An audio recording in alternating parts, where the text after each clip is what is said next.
Break के बाद कमाई का अड्डा में आप सभी का फिर से स्वागत है। 17,215 ये स्तर है। अगर आप देखें इस वक्त निफ्टी का और निफ्टी बैंक करीब करीब 36,482 के स्तर पर आकर ट्रेड करता हुआ।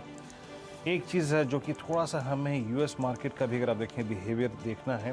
Let's bring Dow Jones futures. Exactly Dow Jones futures क्या कर रहे हैं, हम थोड़ा सा अगर आप देखें इस वक्त FIs यानी F2s की सेलिंग को ज़्यादा झेल रहे हैं और वही एक कारण है कि चाहे वो ICICI बैंक हो, चाहे वो HDFC हो, चाहे वो HDFC बैंक हो, LIC हाउसिंग फाइनेंस हो, सारे डीलों पे ट्रेड करें। डाउ फ्यूचर्स मैं जहाँ तक सही हूँ, जो साइट्स पे कोट्स हैं इसके मुताबिक लगभग 142 अंकों पर ट्रेड करते हुए। तो डाउ फ्यूचर्स कुछ और कहानी बयां करते हुए, बट इन आइसोलेशन अगर आप देखें तो एक हम इस वक्त काफ़ी परेशान डे लो की तरफ ट्रेड करते हुए।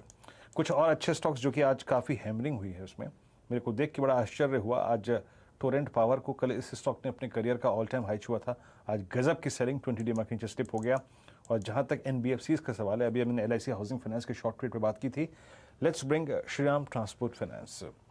NBFCs की जो सेलिंग है ना जनाब, वो इस वक्त बेहद ज़्यादा है।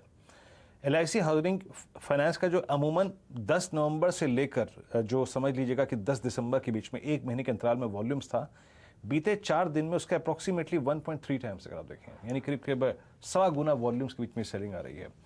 आशीष बाहेती साहब, ये SRT पे आपका कोई टेक, और श्रीराम ट्रांसपोर्ट फाइनेंस की जरा एक पुट लेके आइएगा, और अगर एक स्विंग नज़र आ रहा है आपको उस पुट में तो उस पर अपनी राय रखिएगा। श्रीराम ट्रांसपोर्ट फाइनेंस की 1300 की पुट, क्या कहते हैं आप इस 1300 की पुट पे, आपका आउटलुक क्या है, कैसे अप्रोच करेंगे? प्लीज़ इसका प्रीमियम स्क्रीन पे लेके आइएगा। आपका टेक SRT पर क्या है? बेस भी टूटा है, 200 डेमा भी टूटा है। बेस टूटा था इसका अप्रॉक्सीमेटली 1380 के जोन में, 26 पे ट्रेड करती पुट ऑप्शन। जी वीरेंद्र जी, काफ़ी वीकनेस SRT फाइनेंस में दिख रही है। इनफैक्ट जैसे ही SRT के न्यूज़ आए थे 3-4 दिन पहले, उस दिन से ही वीकनेस कंटिन्यूसली चालू हो गई थी। और जो अभी आपने 26 रुपये वाली कॉल पुट बताई है 1300 वाली, मुझे लगता है कि काफ़ी सही है ये पोजीशन लेने के लिए। 20 रुपये का SL लगाकर इसमें पुट को बाई किया जा सकता है, और मुझे लगता है कि इसमें 40 तक के लेवल्स देखने मिल सकते हैं, क्योंकि SRT फाइनेंस का जो लेवल दिख रहा है चार्ट्स पे, वो है ऑलमोस्ट 1280 तक के लेवल्स पे ये स्लाइड हो सकता है यहाँ से।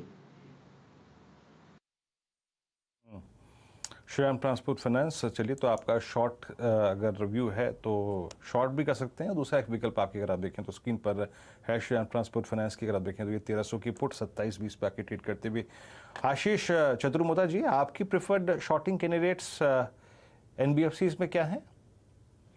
बिल्कुल, देखिए जैसे अभी हमने थोड़ी देर पहले LIC की बात की, मेरे हिसाब से एक बहुत वीक स्ट्रक्चर है। इसके अलावा अगर से मैं देखूं तो L&T फाइनेंशियल होल्डिंग, मुझे लगता है यहाँ पर भी थोड़ा रेजिस्टेंस जोन पे स्टॉक ने रिवर्सल दिया है, और 82 के लेवल जो है वो बहुत स्टिफ रेजिस्टेंस के तौर पर स्टॉक में काम करेंगे। तो 82 का अगर से मैं एक स्टॉप लॉस रखूं तो मेरा मानना है स्टॉक में 74-75 तक की एक डाउन साइड स्विंग देखने को नजर आ सकता है। तो L&T फाइनेंशियल होल्डिंग्स मुझे लगता है काफी वीक काउंटर है काफी, और यहाँ पर पे अच्छा कंसोलिडेशन होकर ये वीकनेस शुरू हुई है, तो मेरे हिसाब से डिप अच्छी खासी इसके अंदर भी देखने को नजर आ सकती है। चलिए, ये चर्चा हुई चार्ट चेक्स की, और ज्यादातर आप देखिए रुझान बिकवाली की तरफ ही है। वीकली एक्सपायरी वाले दिन निफ्टी उलट पुलट करता हुआ वापस 9 अंकों पर हरे निशान में 17,232, लेकिन ये बिल्कुल सही मौका यहाँ पर यतिन जी को जोड़ने का। डीलिंग रूम चेक, यतिन जी क्या कर रहे हैं डीलर्स? तो देखिए शेर जी, काफ़ी स्पेसिफिक ट्रेड्स डीलिंग रूम्स ले रहे हैं, लेकिन आज के सत्र के लिए जो 2 स्टॉक्स वो रेकमेंड कर रहे हैं वो दोनों ही ऑटो सेक्टर से हैं। दोनों ही अलग अलग तरीके से बाय सेटअप में जा रहे हैं, ऐसा डीलिंग रूम्स का मानना है। सबसे पहला जो आइडिया डीलिंग रूम्स सजेस्ट कर रहे हैं अपने क्लाइंट्स को, वो है महिंद्रा एंड महिंद्रा M&M। अगर आप आज की एक्टिविटी देखें तो काफ़ी अच्छा यहाँ ओपन इंटरेस्ट का बिल्डअप हुआ है, लगभग 5% टॉप OI गेनर है आज, ना ही ऑटो सेक्टर में बल्कि वायदे बाजार में काफ़ी अच्छा यहाँ आपको ट्रैक्शन देखने को मिल रहा है। BTST की ट्रेड लेने की सलाह M&M पे डीलिंग रूम्स अपने क्लाइंट्स को सुझा रहे हैं, लगभग 1% ऊपर है, और डीलिंग रूम्स को लगता है कि स्टॉक यहाँ से आपको 20 से 25 रुपये का अपसाइड 1-2 दिनों में दे सकता है, और इसीलिए यहाँ वो खरीदारी की सलाह दे रहे हैं। दूसरा स्टॉक जो फोकस पे रहेगा वो है बजाज ऑटो, और ये स्टॉक की खासियत ये है कि आज ये सेंसेक्स में से एक्सक्लूड हो रहा है, तो आखिर के आधे घंटे में यहाँ सेंसेक्स रीबैलेंसिंग की वजह से सेलिंग फ्लोज आपको दिखेंगे, बिकवाली दिखेगी। और क्योंकि सेंसेक्स में रीबैलेंसिंग में हमने देखा है कि जो स्टॉक्स एक्सक्लूड होते हैं वहाँ आपको खरीदारी दिखती है 2-4 दिनों बाद, क्योंकि जैसे ही सेलिंग खत्म हो जाती है यहाँ आपको बाय कॉल आता हुआ दिखाई देता है। और यहाँ 4 से 5% की अपसाइड पोजिशनली डीलिंग रूम्स को लगती है रीबैलेंसिंग के बाद आनी चाहिए।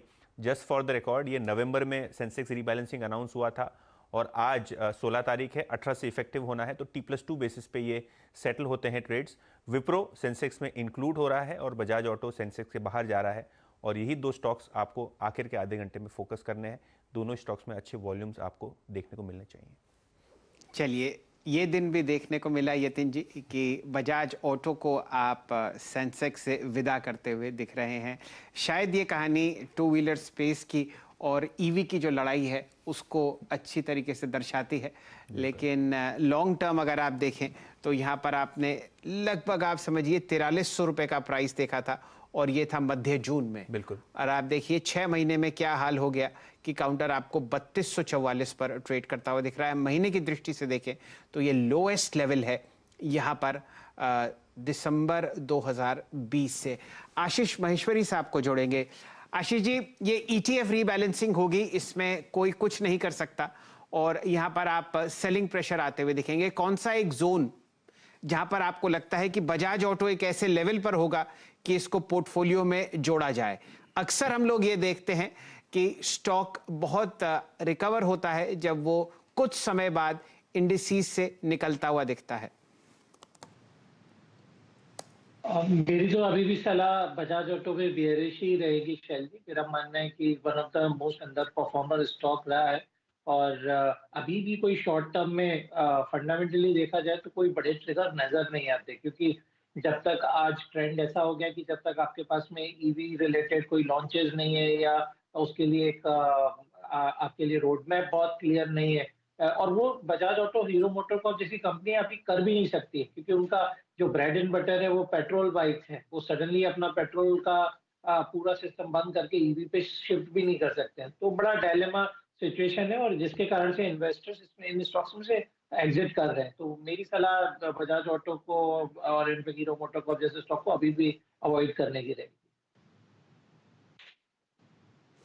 बजाज ऑटो पर बिल्कुल शांत महेश्वरी साहब कहते हैं कि फिलहाल यहाँ पर देखिए क्या लेवल आपको आता हुआ दिखता है और यही समय और यही स्थिति आप अगर चार्ट के रूप में देखना चाहें तो आपको हीरो मोटर्स पर होती हुई दिखेगी और कुछ हद तक आयशर मोटर्स। हालांकि आयशर मोटर्स आपको इतनी बुरी स्थिति में नहीं दिख रहा, लेकिन ओवरऑल परफॉर्मेंस अगर आप देखें तो इन तीनों टू व्हीलर काउंटर्स की एग्जैक्टली वही है। विप्रो पर एक चार्ट चेक कर लेते हैं आशीष चतुर्मोता साहब द्वारा। आशीष जी, आप अक्सर बहुत बुलिश लॉन्ग कॉल्स देते हैं IT स्टॉक्स पर, पोजिशनली भी और इंट्राडे भी। विप्रो कैसा लगता है? इसका हम लोग स्वागत करते हुए दिखेंगे सेंसेक्स पर। बिल्कुल इसका स्वागत करना चाहिए शैल जी, क्योंकि कहीं ना कहीं ये जो कंसोलिडेशन